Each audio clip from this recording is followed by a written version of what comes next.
শ্রীমঙ্গল প্রায় 40-45 কিলোমিটার দূরে স্বপ্নের চা বাগান। অনেক সময় ভাবতাম চা বাগান যেন কত সুন্দর। আসলে চা বাগান জিনিসটা দেখলে আসলে মন জোড়ায় যায়।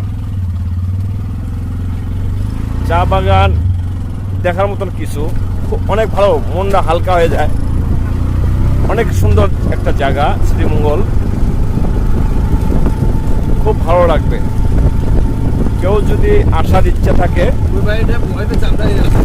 এই শ্রীমঙ্গল এলাকায় এসে ঘুরে যাবে। খুব ভালো একটা জায়গা। সিলেট